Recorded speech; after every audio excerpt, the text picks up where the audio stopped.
live?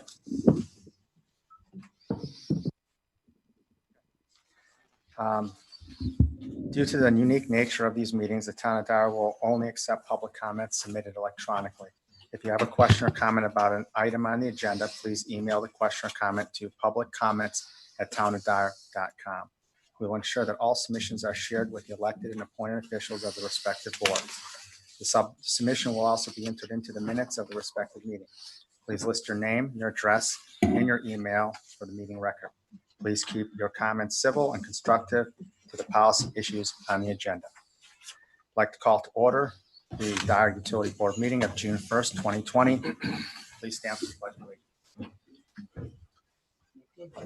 Allegiance to the flag of the United States of America and to the republic for which it stands, one nation, under God, indivisible, with liberty and justice for all. Sue, roll call, please. Mr. Greg? Here. Jeff? Here. Ed? Here. Jeff? Here. First item on our agenda is the consent agenda. Do I have a motion regarding the consent agenda?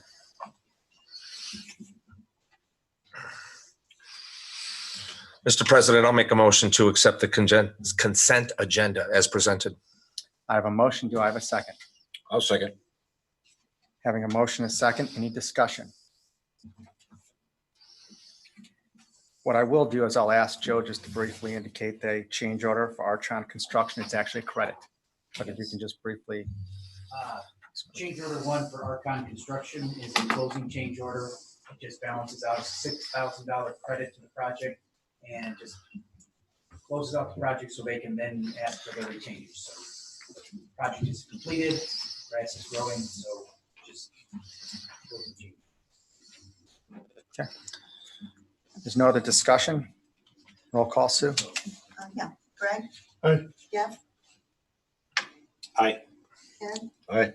Jeff Sensian? Aye. Frank? Next item on the agenda is reports. First item under that heading is Town Council Liaison Report. Bob, do you have anything for the board? As the council, we still haven't gotten together on where we're at with the storage tank. I'm still adding up numbers, and I don't think there's a majority support on the council to move forward with that. I think now our concern is if we're going to be spending money on the project, it really needs to get a treatment plant. So that's the one thing that I have to say. Okay.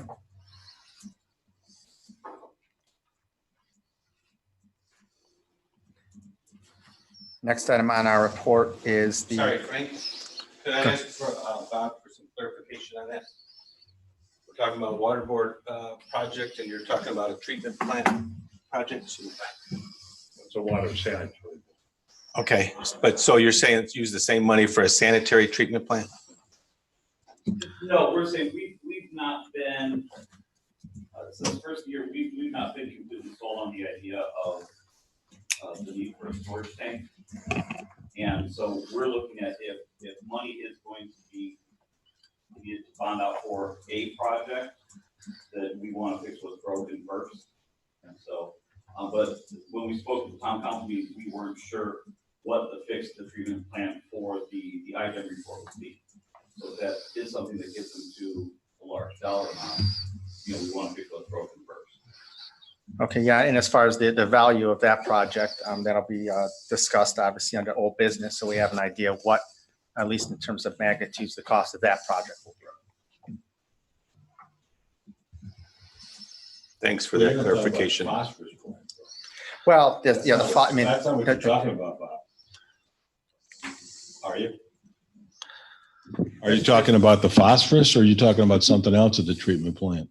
I think you're talking collectively, all of that, right? The Okay. stuff that was Because- contemplated in discussion as well as the item for phosphorus. The reason this is on the agenda tonight is in response to the comment made that there's some undecision. So we're waiting for a firm recommendation from this council with some background. And then it's a whole separate conversation based on that. They're really two separate and distinct projects.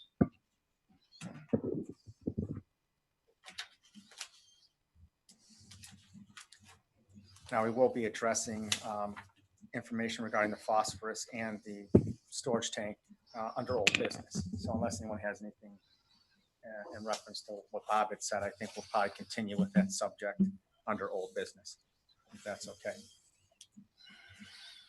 Next item under reports is town manager's report. The material I handed out to you tonight was already in your packet. I just saw the wrong page, and Sue said she thought it was somewhere else. If you go to the back page, is the important one. It's the kind of the summation of this is the 2005 to 2020 month by month things. You can see the things, but in 2017 to 20, I put year to date, which was for May, so you can see we're running fairly consistent. And then at the bottom, you can see the totals for the given year. And we're well aware our consumption is down a little bit from previous years. So it's just an informational piece for you. Is it informational for us to, in our consideration of the storage project, to see that, yes, 2 million gallons a day is sort of our average daily, or 1.5 million gallons a day? Is that correct? Yeah. Okay. Yeah, it's just there because when we talk about the storage tank, you're talking about maximum needs and all those kinds of things.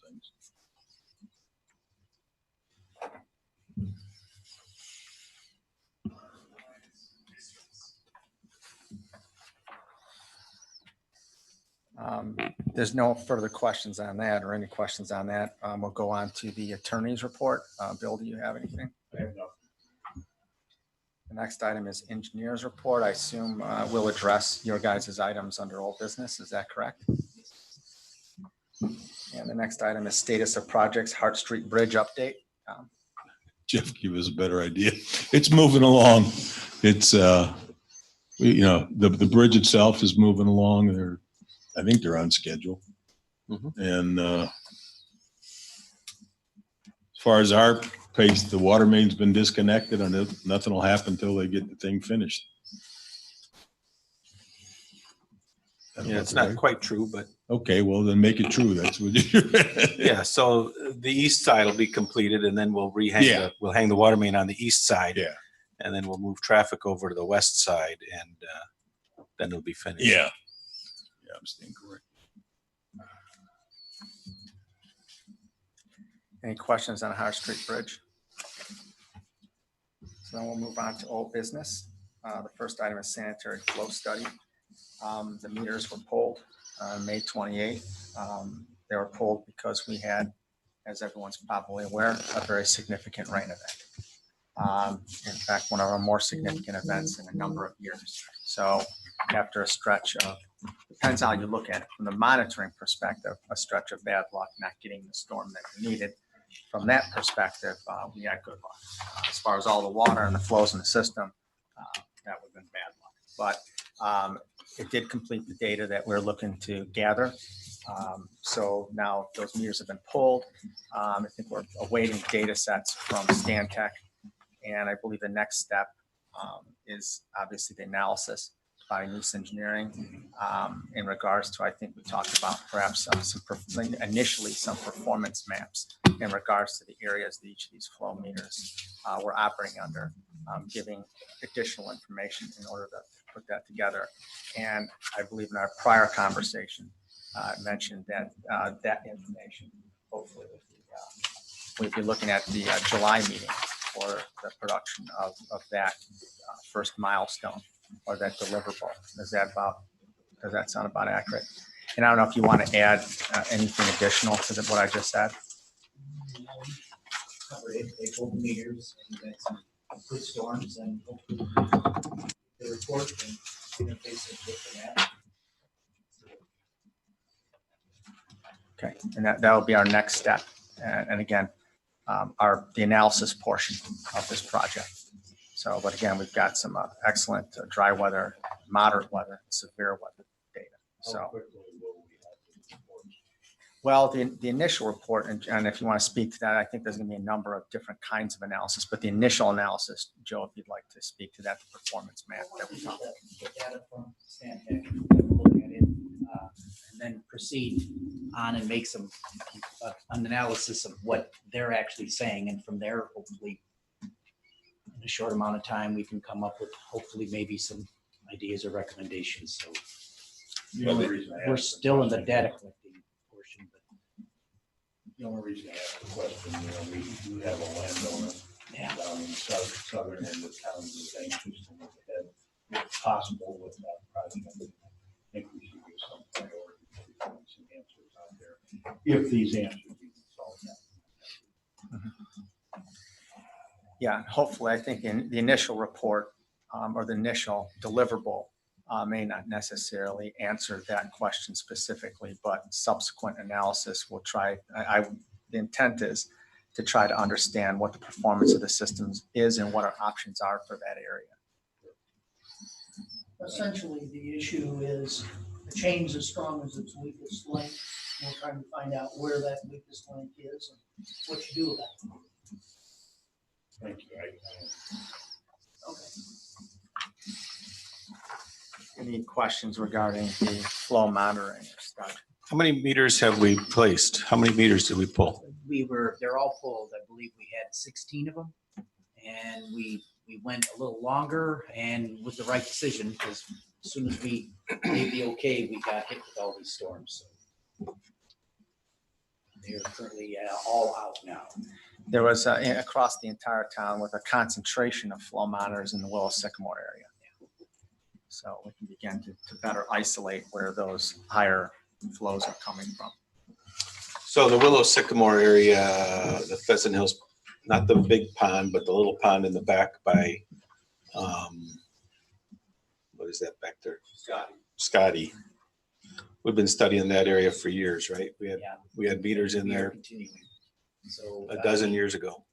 Yeah, well, they did some metering way back when Terry Hodnick was looking at it. We put some meters in some different locations to kind of look at the same area, concentrated over there because there has been some overflows that had the majority of the meters in that area.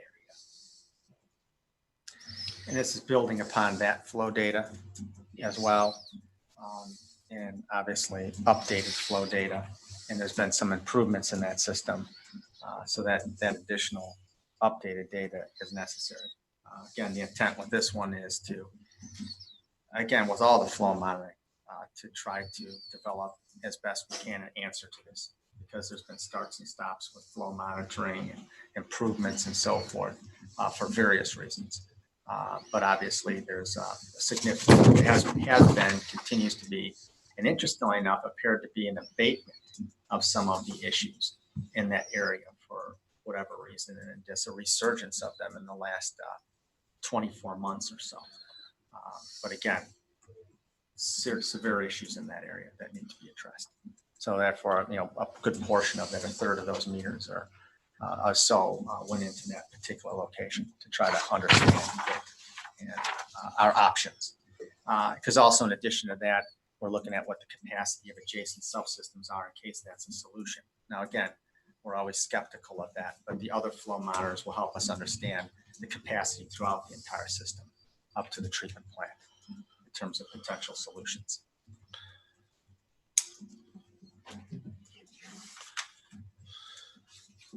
Any other questions? There being none, we'll move on to the next item, which is the phosphorus issue at the plant. This is probably most specifically referring to a letter.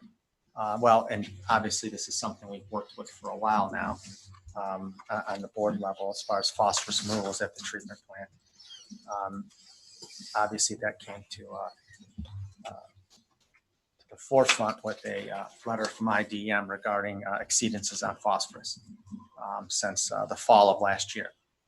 And I think in the information that's in the packet, and of course the discussions that we've had here on the board level, there's two approaches primarily to dealing with phosphorus removal, one biological, one chemical. And both were looked at by Nice Engineering, along with Jeff at the treatment plant in terms of adjustments on the biological end, and even some work with the use of chemicals to achieve removal of the phosphorus. Interestingly enough, prior to this past fall, the phosphorus levels were relatively low. At 1/10, the limits being 1 milligram per liter in concentration, And we were at around 0.1, Jeff, right there and about. But some conditions had changed. There's theories in terms of what that might have been. But that increased in the fall and put us into a number of exceedances that were listed on that letter. And of course, Jeff documented on his MROs. He's attempted to, understand what caused it and make adjustments at the plant for that biological removal of it. But the results, unfortunately, have been inconsistent at this point. And it simply cannot be reliably or consistently controlled with the use of chemicals. This is a new parameter that was instituted just last year, right, Jeff, at the beginning of March of last year. So this wasn't a component that we've been monitoring and reporting on for many years, like the TSS or the CBOD. So to that end, there's a necessity, as we had surmised from the results of what Jeff was doing at the plant, that there's a necessity to build a chemical treatment system for removal of phosphorus. And included in your packet is a proposal from NICE to that extent to continue with the design of that facility. And what I'll do is kind of turn it over here, Joe, if you want to or John, if you guys want to talk a little bit about this particular proposal and the design that it's going to take to remove this. Now, one thing I will mention is that the biological removal component of this, and John, you can elaborate on, the cost of the chemical is relatively expensive. So Jeff will continue to work with biological removal of phosphorus because that will reduce the amount of chemical we'll have to use. So it will help in terms of reducing operating costs. But the capital cost is something we'll need to incur to build this facility. John, please. It's pretty well known in the field that biological phosphorus removal is a difficult process to control.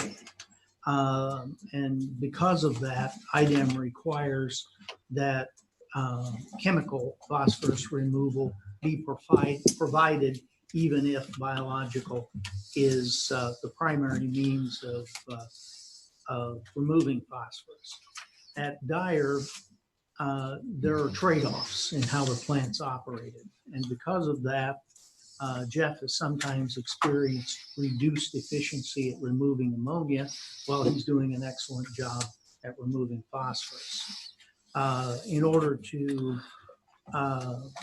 simplify his work in making those trade-offs, if you have a chemical means not related to the biological, so you can add a chemical when you need it, knock the phosphorus down, then you don't have to deal with the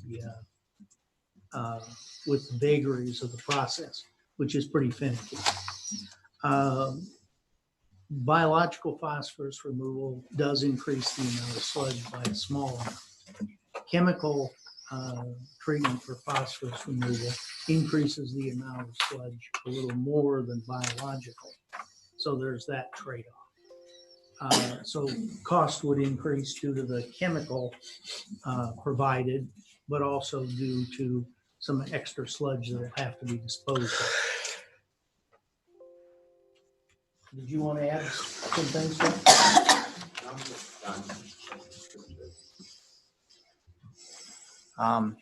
Does anyone have any questions in terms in regards to this project or what we're pursuing on the facility now?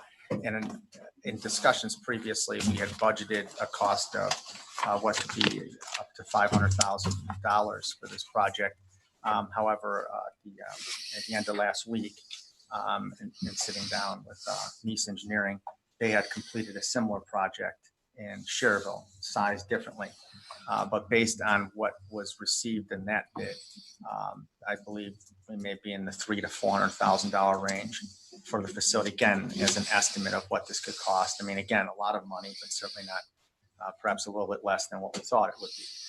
But again, does that? We're pretty comfortable with a $300,000 number for Okay. construction cost. Okay, so that's helpful. Again, still, it's a lot of money, but that was good information to receive. So, and it, obviously, as I mentioned at the onset, we have a proposal for NICE Engineering to conduct the design of this facility for $29,300. So I guess the first thing I'll ask is if there's any question in regards to the facility itself and the need to have the facility, or how it operates or anything of that nature. Okay. There being none in regards to that, do I have a motion to accept the proposal from Nice Engineering for the design of this facility? So moved. Do I have a second? Second? Having a motion and a second. Any discussion? Just one question. How long have we been reporting these phosphorus numbers to the state? Go ahead, Jeff. Items on the limited basis, like the last 3 years. So it was only one analysis per month. So it last from 2007 to 2018. It became 5 days a week starting at the end of 2018. And that's been going on since that point. So, but the last 3 years. 5 days a week? And that is ever since the end of 2018 through till now. So before that, it was once a month for about 18 months. And again, that was reporting it. It wasn't a requirement till this past year. And then based upon that information, we were able to maintain everyone and then get a permit at that point, which was November 2018. So most of this time frame, we've had good phosphorus numbers? Yes. Yep, it did not change until August of last year. August 2019. That's when things started to rise. Did anything else change in August of last year? Lots of things. We had new screw presses, a new return activated slip system. We removed a lot of the sediment at the bottom of the oxidation ditch. There was a lot of variables that we had changed prior to that. So that was the difficult part right now, trying to figure out exactly what caused the increase, which again, we really don't know exactly what caused it. We have theories, but again, we really don't know exactly what caused the increase. But the chemical solution would resolve the problem regardless of the cause. Correct. Yeah, chemical treatment would actually remove that. And we tried on a small scale to chemically remove the phosphorus, but the amount of material that we had on site and safely use it was not enough to treat the phosphorus problem. So, yeah. That's why we had to kind of forego that right now because it became too unsafe for us. We just had a very small amount of phosphorus. I mean, ferric sulfate on site and tried it and see if we could replicate it from the laboratory into the plant, but it wasn't successful enough because we need a lot more application rate of the ferric sulfate to your software. So you cited some of the changes to the treatment plant. Were there changes to in the influent? We did look at the influent as well because at the time we were thinking that the influent numbers had gone up, so that was one of the possibilities. And after looking at all the data and all stuff, the influent numbers have pretty much been stable between anywhere between 3.5 and 4.3 milligrams per liter. So those numbers were going up and down constantly, but we didn't really see the difference in our effluent quality. Where we get 50% removal one day, and then the next week we get 75% removal. So the influent numbers were staying the same. So we were able to eliminate that within the first month and a half of the application. So it wasn't something that was coming into the plant as being a problem. But we did think that was a possibility at first. John, is there a difference between ferric sulfide and ferric chloride? As I meant ferric chloride, sorry. Yeah, it's actually ferrous chloride. Yeah, Jeff spent a good deal of time along with Nice trying to understand, the belief was that we could identify what had happened at the treatment plant and hopefully manage it that way. But, again, from the influent, the quality or concentration to the influent to things like removing debris in the oxidation ditches that was creating an anaerobic condition, which may in fact have been what happened. But again, there was just nothing definitive, certainly nothing certain. And nothing along the way to give us any kind of confidence that we are in control of the removal rate biologically. So this is necessary as a backup.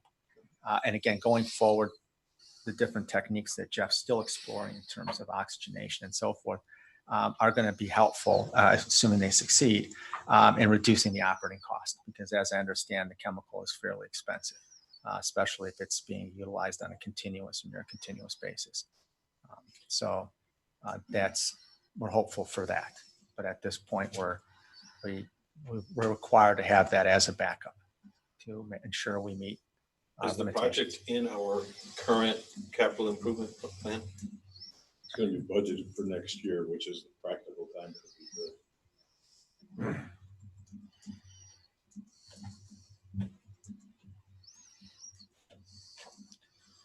Any other discussion? Yeah, if it fits in with, like, it's in the value of what we use for a system in a given year. The fact that it'll be built in, 2021, it'll appear in their budget. Yeah, and it becomes a priority over something else that would have been Right. in that slot. Right. Again, this is something that's been out there for a while, and we've discussed it. And I know, Jeff, you weren't here on the board level, but this has been in discussion here with us for a while now. And that's obviously, we got NISA contracted to evaluate those in September of last year, what our options were, while Jeff obviously conducted different tests and analysis at the plant. So, any additional discussion? There being none, Sue, roll call, please. Greg, Aye. Jeff Decker, Aye. Ed, Aye. Jeff Sandian, Aye. Aye. Next item is the 3 million gallon storage tank and distribution line. This is a project that's been out in one form or another for the past few years. Involves obviously adding an above ground 3 million gallon additional above ground 3 million gallon storage tank to the facility, as well as a redundant distribution line from that storage tank into the distribution system. What I'd like to do is kind of, there's a report in your packet from NISA Engineering. John, if you will, kind of walk us through that report, if you don't mind.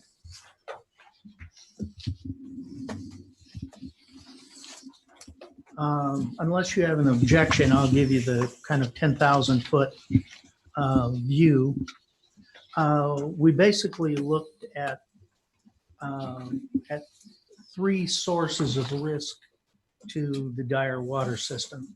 As you all probably know, the water for Dyer originates in Hammond, travels through Hammond's distribution system, is pumped into Highland. Highland repumps the water, and so it's in their system for a while. Then it flows by the pressure from Highland to the Dyer storage tanks, and then it's repumped into the Dyer distribution system. So we looked at risks from three standpoints. First, a catastrophe in Hammond, and that could be one of a number of different things. It could be pollution in the lake that caused the shutdown of the plant. Could be failure of a major water line or pumping system within Hammond. It's just a variety of things that could happen. Then we looked at failure in Highland. And again, the same sorts of things could theoretically happen in Highland. And then we looked at what could happen in Dyer's own distribution system. In each case, we looked at a duration of 2 maximum days for whatever the problem was. And we looked then at potential approaches to mitigating that risk. And the things we looked at were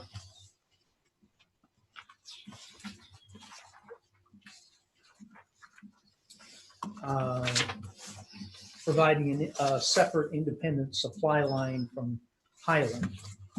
This second line would be longer and larger in diameter because it goes further into the Highland distribution system.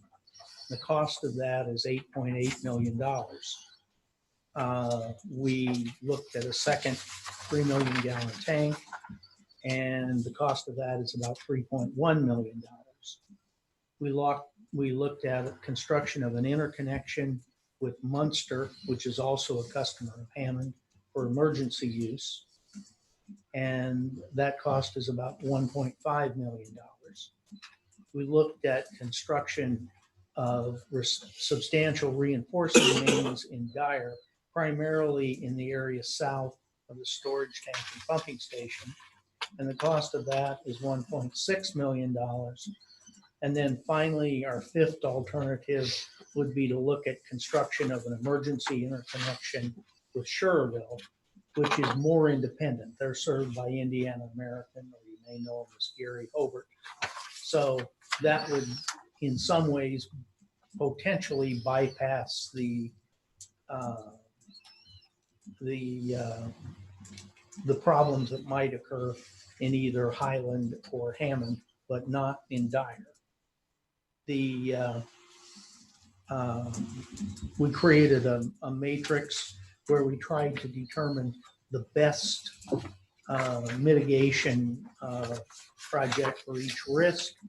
And basically what we came out with is that we like the tank best because it's ranked either 1 or 2 for all 3 categories.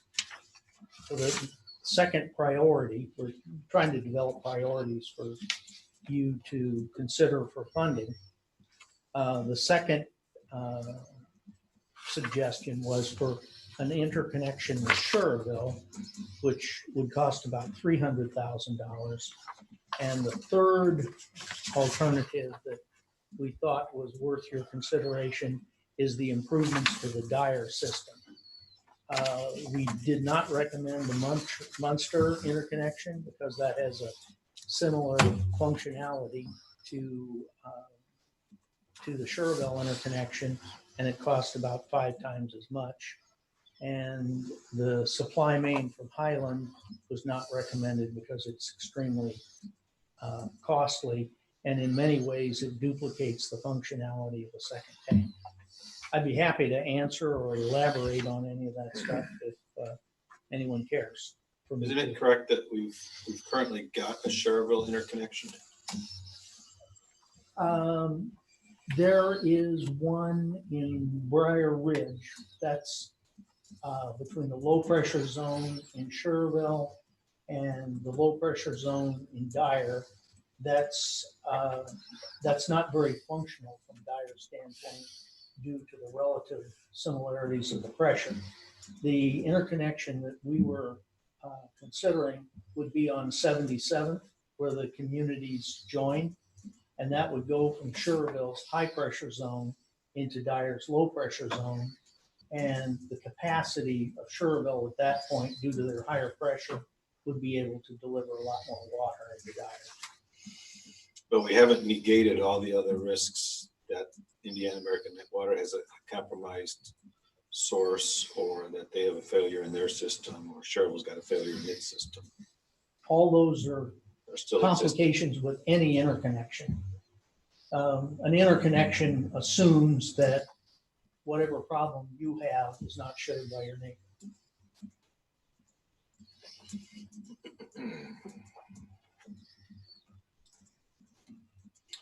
So it's considerable expense to simply double our volume, right? Storage. It is. It is. Over $3 million.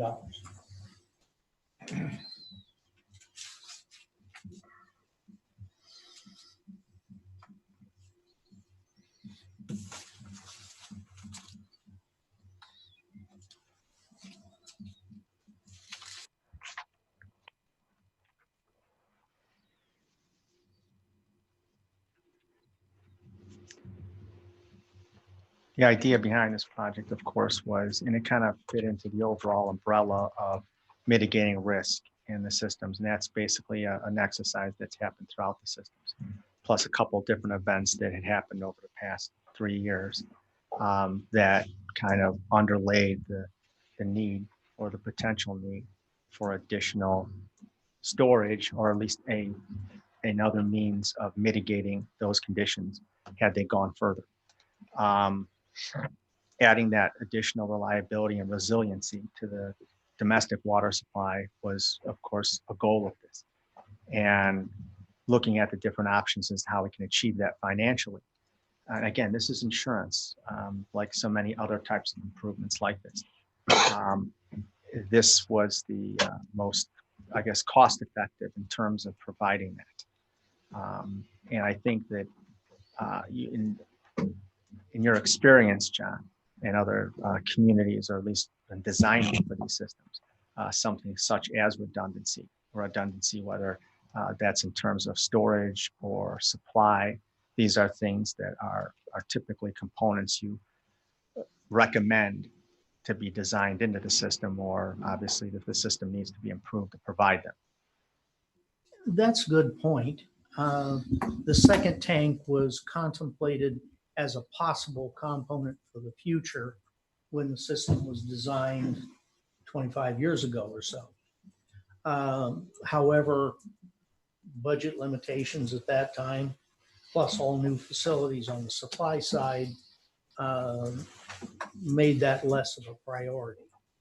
Now, 25 years in, there's been a little wear and tear and a few failures on the supply line from Highland. And now is maybe a time to consider that. The same thing happened in Highland. We designed their first storage tank on the supply line from Hammond many years ago. And about 10 years after the first tank was constructed, the town was finishing building out, and they decided that they wanted the additional security of the second tank. In their case, the impetus was more an insurance against loss of service from Hammond during frazzle ice conditions, where the intakes in Hammond actually partially freeze up in certain fairly rare but conditions that occur nearly every winter. And so that's what Highland's impetus was. Similarly, in Schererville, they have started out with much smaller amounts of storage, and over a period of time have decided they needed additional storage. In each case, the components of the storage were somewhat different, but they all decided as time went on that they wanted to have that additional assurance of supply. And it's really hard to beat having the water at your community. You know, you can reinforce things by having better pipes further upstream, but it's really hard to beat the assurance of having the water in your town already delivered when the whatever the emergency is occurs. But as Frank says, it's insurance. You're buying insurance. You're not. That's basically what it is. And I'd say it'd probably be accurate to say it's a good design practice. It's a decision that many of your neighbors have made. If I were sitting up there, I would be in favor of it, but I'm not unbiased. Yes. Now, if I can, Jeff, if you can speak to that. I mean, you've obviously been involved in the circumstances and situations, obviously on a day-to-day basis, but also in terms of a potential loss of supply or a failure of the distribution system. What are your thoughts regarding this? Again, I think it just, the importance of having duality, having two things is, important. Just again, you can always think of the fact that, of the what if situation of having, supply line being, cut off from, Hammond or Highland, which can happen at any given time. But, even for maintenance, there's the, I guess you could say, again, favorability of having, situation of having two tanks, so if we have to do maintenance on one of them, you really can't drain one tank to even do an inspection properly because there's no other place to put the water. So again, it's, from my point of view, having two tanks, is an important factor. And in the wastewater plant, we have, duplication pumps, tanks and stuff like that. So it should be mirrored at the water treatment, side as well. What is the condition of the tank? When was the last inspection? Well, the last inspection we done was using a chromatic camera. That was last year, or the year before. So it's a year before. So again, if we can do it, the thing is, if we ever find something that's wrong, how do we address it? So what was the condition a year and a half ago? It was fine.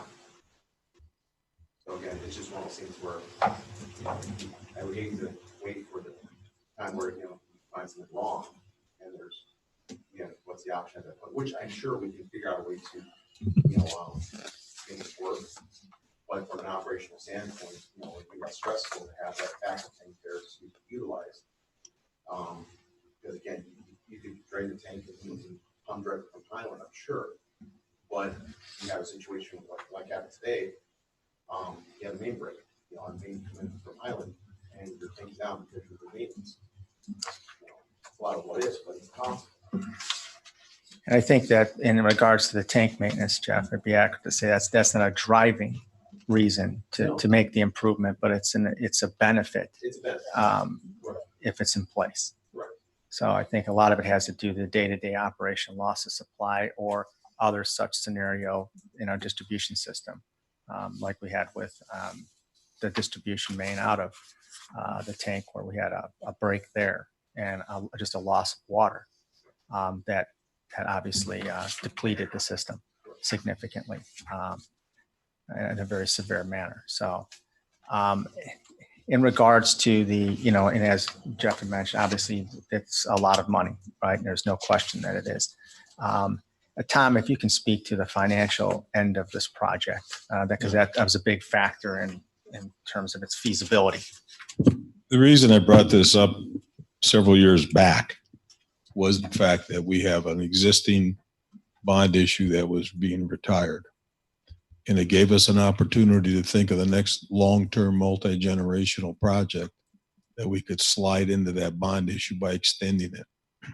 The bond issue was only $2 million, which I think was principally paid for the meter replacement and stuff like that. It was coming up in a 10-year retirement. And you can see in some of the documents back here, we've had this in the schedule as a concept for quite some time. And the idea would be we would expand the bond issue, both in terms of size and retirement, but link it to the amount of money that we're currently paying, which is about 300 grand a year roughed out, and extend that, much like you would go to the reverse of what you would do with your house payment. You keep the payment the same and shorten up the years, but this way you'd extend the payment and do it. This is not the kind of a project that you would normally take out of improvements, because by the time you saved all your nickels and dimes for 4 or 5 years, you had a bunch of projects that you weren't doing. This is like adding an addition onto the house. So you don't, you take a second mortgage out or an equity loan to do that kind of stuff and get it paid off. So that was the concept. What concerned me was the fact that we were down to about 1 day. We didn't have a redundancy or a safety net in terms of our supply. We've talked about Cherville and Highland. From their experience, my experience in Munster was I had 9 million gallons worth of storage, which gave me about 2.5 days. Now that was foresight back in the 60s and 70s when things were a lot cheaper to build, and they built it out that way.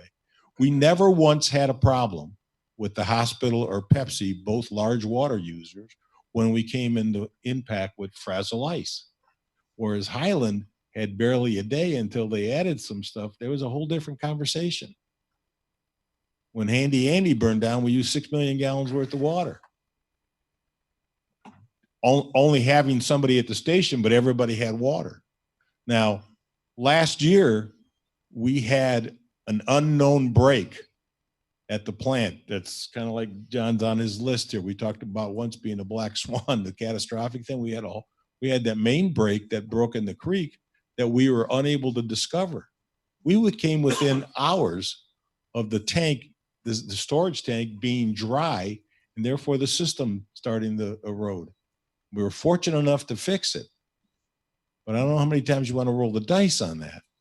So the point of bringing this here is not to compete with one project over another, because when dealing with the sanitary plant, we've been working on that project for quite some time, and there's a number of components to that. First, we've got to look at how much we're bringing into the plant.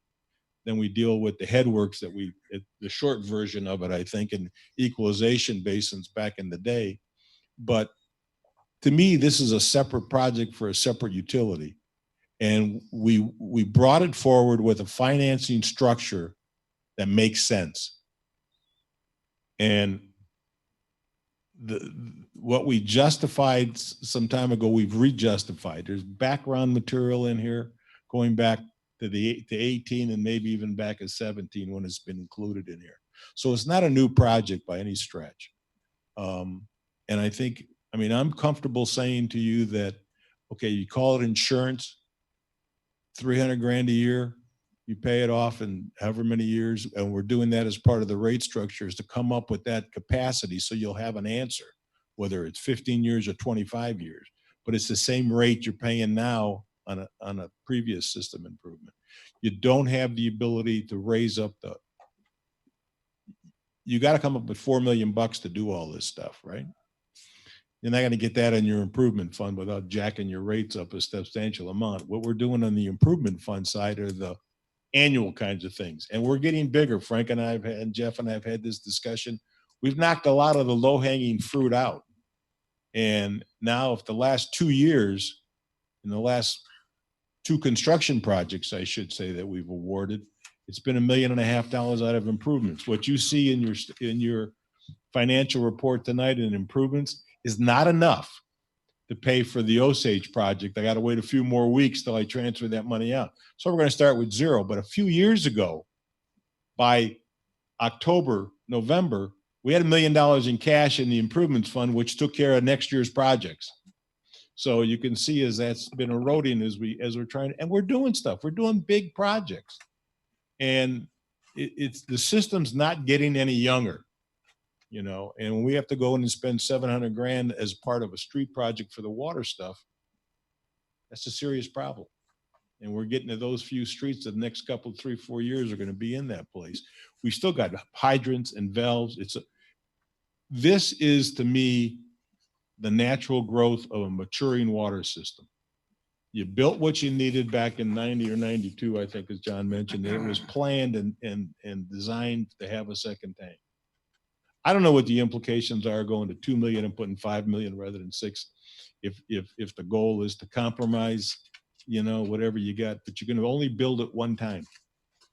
You can't take 2 million and make it 3 million. So, you know, you can go from there. But it's the concept of building something. The council's never had a discussion with this current group, which is the purpose of bringing this to you guys tonight for a final recommendation. You've already done a bunch of preliminary work. We've done soils. We've done some preliminary engineering. We've got some other stuff in here. So it's a matter of, do we go forward or do we scrap the project? It's got to come to that point, because So I think that the residents certainly count on us to provide them with clean water, keep it running. Yeah.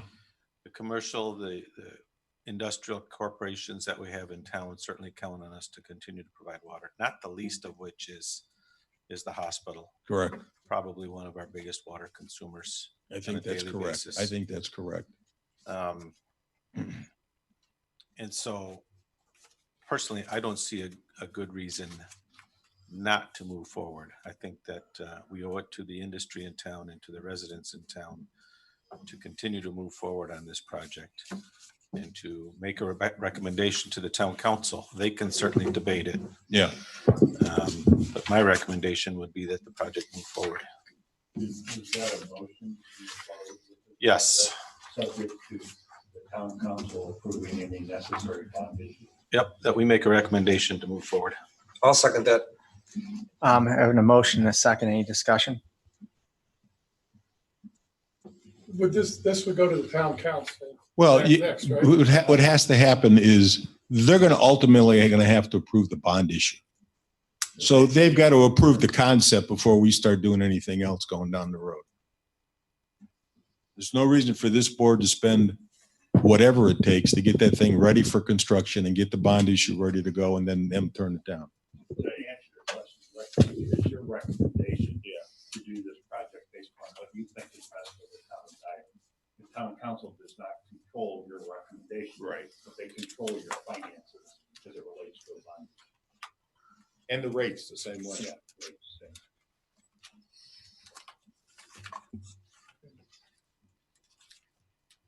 Any other discussion? One thing I do want to mention is Bob, certainly, I guess from our perspective, at least my perspective, in terms of, for the reasons that were outlined here, feel that this is an important project for the system. Obviously, the town council has a much broader set of responsibilities. So, what at least I know I personally I can't speak for the rest of the board, look at what our responsibilities are on the water board side or water level of our board right now. When, I know when I make the recommendation, I think that's probably, similar to what, those that recommend it may feel. So you certainly don't want it to, based on your statements made at the onset, obviously you have a broader set of responsibilities that you have to answer to and decisions you have to make that we don't have. But from operating the system, as Jeff mentioned, and providing the best services to the commercial and residential customers, I know that's where my positive recommendation comes from. And I don't know if and as Tom mentioned earlier, there was some concern whether there was enough dialogue, whether there was enough that the council was informed sufficiently regarding our perspective and our viewpoints. And I don't know if what's been discussed here tonight and the exchanges we had are sufficient for that, or if, I'd like a time and a place as well to have that discussion with the council. If there's any outstanding questions regarding any part of this. The next logical thing is to take exactly this presentation to the council with some of you present to speak, certainly John making the presentation, the same materials we've got. It's different times. The most recent it was in October of 19. This was last discussed as an ongoing project. Bob wasn't a member of the council, but he was in the audience. So, everybody's seen it. How much they've gone through it and how much they remember it, I don't know. But we need to bring it to conclusion, because if we're going to move forward, we got to start taking steps with the bond issue to keep that process moving along so that we keep our existing rate where it is. Any additional discussion? There being none, Sue, roll call, please. Greg, Aye. Jeff Decker, Aye. Ed, Aye. Jeff Sandy. Aye. Aye.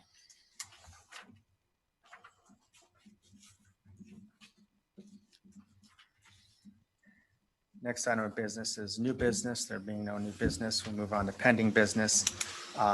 Again, I think we mentioned at the last meeting that we weren't going to go into depth with these. They're pending items. But risk assessment protocols, Jeff is continuing to work on those. Hopefully we'll have some additional output from it. I know there was some stuff from IU that Tom mentioned in here in regards to some additional resources for that. The rate study, I believe that's ongoing, Tom. Yeah. And we're still awaiting information on that. The 2020 repair lists, the project out to bid, I think that should be June 22nd award, not 29th. I think. Oh, is that okay? Yeah, I think we're on the last Monday of the month. We got 5 Mondays in June, so that's the 22nd. I believe June 15th, 17th is the bid opening. So, that's obviously for. That's my typo, not Sue's. Okay. That's the date I put in there when I glanced at the calendar. So that's well underway. Pardon? So we should have that. Yeah. Yes, so that'll be helpful. And that's a significant list. Like we mentioned, that list has some milestone value, as it pretty much is the structural category 5s. Yeah. If we proceed with it, that would kind of complete the most severe, again, structural issues we have in a sanitary system right now with this project. Because as I mentioned last time, as we go along, we're doing more lines, and then you wonder how you are or are you progressing against the overall condition of the system. So I think this is somewhat of a milestone. Again, understanding that these things will continue to get worse, but again, I think we're making progress on the overall list instead of just simply keeping it. Yeah, I think Jeff's comment earlier about something we'll have to trade when we talked about the phosphorus, and what I've been looking at is, Frank and I, Jeff, we talk about the 5s and stuff for these open cuts. I believe this exhausts the current list of 5s. Not that there aren't going to be new ones, but they're not going to be as many This is a catch-up period that we just finished up now. This is the original list of the fives from the red zone. And so hopefully next year, that list will come down, and in that money that we have allocated, we'll be able to squeeze in the phosphorus project without sacrificing anything that's critical. But we've got other sources of revenue to do that, including the natural growth and the improvement fund. We have a TAP fund. We have some other things. So it's been thought of how we're going to come up with the 300, 350, whatever we need for the phosphorus. What's going to happen is we're going to need more money on the operating side for the purchase of the chemicals, which could be six figures. Yes, that's my understanding. That's more of a concern to me than building the thing. 100,000 a year is probably not far, Yeah, and that's, depending on how much you do biological versus chemical. and there's some hope. I know, Jeff, and again, there's nothing to indicate that we're gonna have success with this yet, but a hope that, there might be some trade-offs in terms of putting variable frequency drives on the aerators that can change the oxygenation levels in the tanks and hopefully help treat it biologically so we could reduce that. But there'll be a capital expense for that if it proves that that's successful. That's correct. And that's the goal is to try for the next 2 months, try to improve on our biological process. Okay. Check the public comment. There is, this next item is citizen input. There's no public comment at publiccomments@townofdyer.com.